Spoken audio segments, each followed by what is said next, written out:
안녕하십니까, 부종식 변호사입니다. 제가 그 생활 숙박시설이라고 하죠. 생활 생수, 그리고 분양형 호텔, 레지던스, 이런 건물들을 특수 집합 건물 분야라고 하는데요.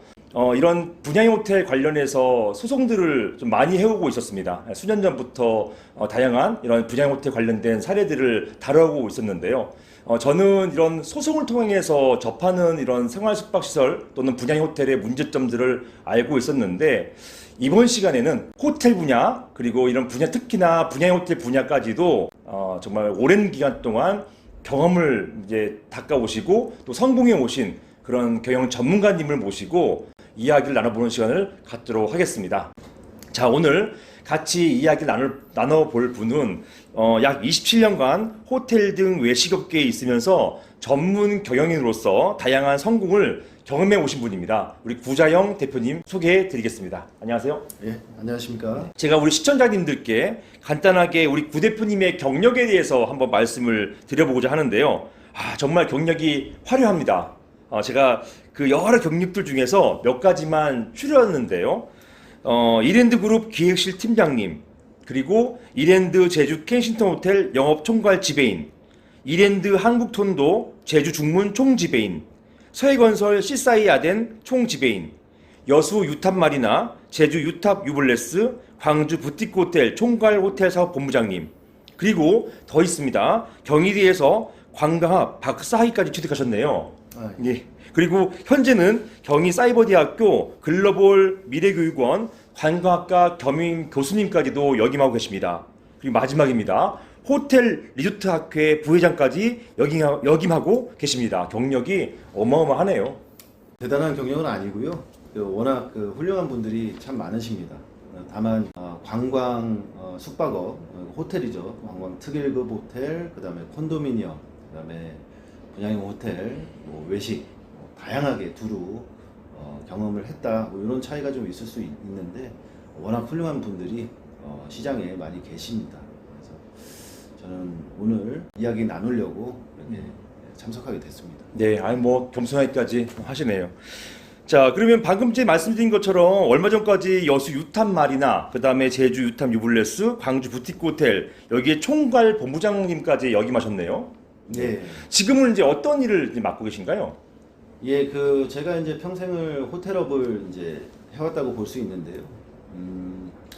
최근에 이 호텔업을 이제 시작하시고, 특히 이제 분양형 호텔, 수익형 호텔을 이제 하시는 분들 보면 대다수는 이제 좀 많이 처음부터 힘들어 하시는 분들도 많이 계시고, 그럼에도 불구하고 성공을 하신 분들은 어떻게 운이 좋거나 단기적인 어떤 흐름이 좋아서 이렇게 성공하신 분들이 많이 계십니다.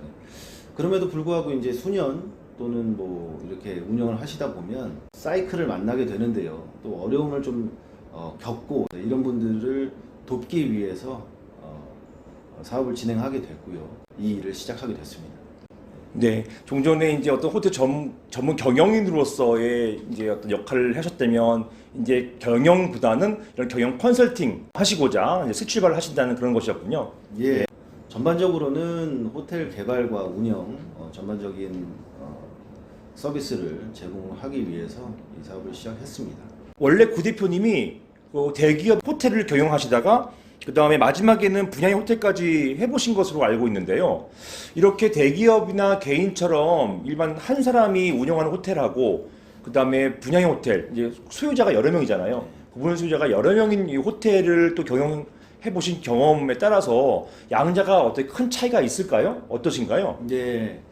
일단 우리가 생각하는 호텔이다 그러면 일단 소비자 관점에서 봤을 때는 다 같은 이제 잠자는 곳, 밥 먹는 곳으로 이제 생각하실 수 있겠는데요. 먼저 관광 숙박업으로 구분될 수 있는 관광 호텔이죠. 신라 호텔, 롯데 호텔 다 관광 숙박업으로 이제 관광진흥법상에 구분되어져 있는데요. 이 부분은 개인의 자본과 그다음에 관광진흥기금을 더해서 사업을 진행하는 부분을 말을 하고요. 그다음에 우리가 이제 분양형 호텔이라고 하는 이 수익형 호텔의 경우에는 오피스텔로 일단 짓습니다. 오피스텔로 짓게 돼서 이 부분들이 이제 분양을 전체를 하게 되고, 이 분양 받으신 분들이 위탁 운영사를 선정을 해서 호텔을 운영하게 되는 그런 어떤 구분을 지을 수가 있겠습니다. 예, 이 부분들이 사실 관광 숙박업과 분양형 호텔의 차이가 목적이 다릅니다. 그럴 수밖에 없는 게 관광 숙박업의 경우에는 수익은 물론이고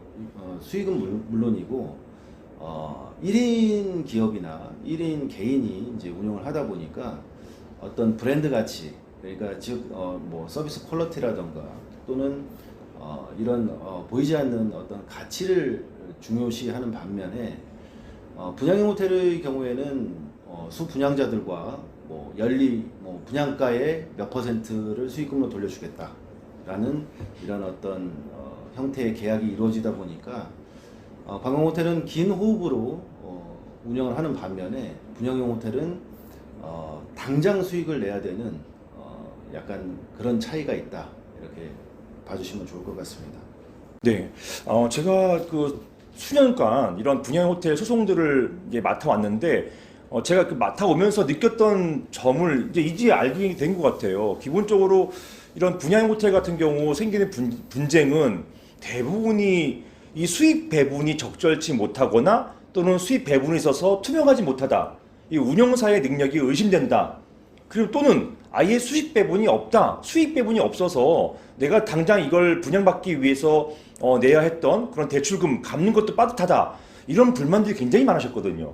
결국은 이런 그 분양 호텔 같은 경우는 그때그때의 수익과 굉장히 직결되는 것 같아요. 네. 그리고 제가 실제 경험해 보니까 이렇게 수익이 급급하다 보면은 장기적으로 아까 말씀하신 것처럼 장기적으로 못 가고 이러다 보니까 어떤 일이 생기냐면 결국 인근에 있는 분양 호텔과 비교 우위를 하려면 결국 가격 경쟁밖에 안 되더라고요. 근데 이런 가격 경쟁이 출혈 경쟁으로 이어지고 그러다 보니까 이제 다 같이 망하는 이런 상황이 벌어지지 않았나. 이것 때문에 분쟁을 더하고 이런 상황이 발생하지 않았나. 이런 생각이 들었습니다. 지금 말씀 들어보니까 조금 이해가 되네요.